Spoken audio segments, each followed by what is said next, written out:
Abala ang mga opisyal at mga tanod ng Barangay 122 sa Tondo, Maynila sa clearing operation sa isang eskinita pasado alas 10 Sabado ng umaga. Ilang sandali pa, sumiklab ang kumusyon. Maya-maya, may narinig na putok ng baril na nasundan ng ilan pa.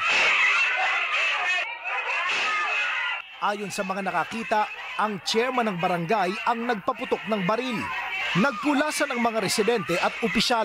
Ayon kay Hazel Rose Ramos, nagsimula ang gulo nang magkairingan ang kanyang ama at isa sa mga tanod ng barangay. Yung tanod nila, bigla po nagtasambos sa tatay ko. Na pinapatanggal na nga ni chairman ganyan. So nagtalo po sila, biglang sumugod si chairman. Na may dalang baril na nga po. Pagtutok po sa kapatid ko, binaba niya po yung baril, sabay putok po. Bagamat wala namang tinamaan ng bala, nagtamo ng mga galo sa muka ang ama ni Hazel Rose mula umano sa mga tumalsik na semento.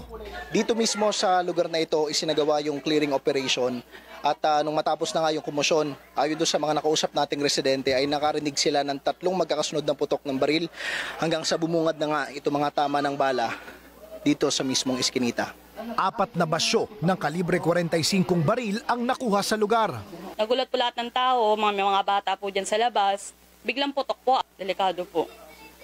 Mamaya may matamaan po mga bata, hindi natin sinasadya. Mali po talaga yung ginawa niya.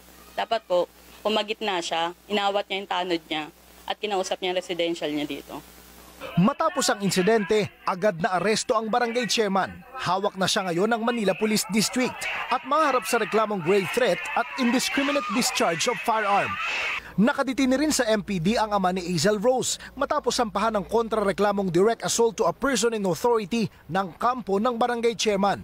Sinikap ng ABS-CBN News Team na kunin ang panig ng barangay chairman.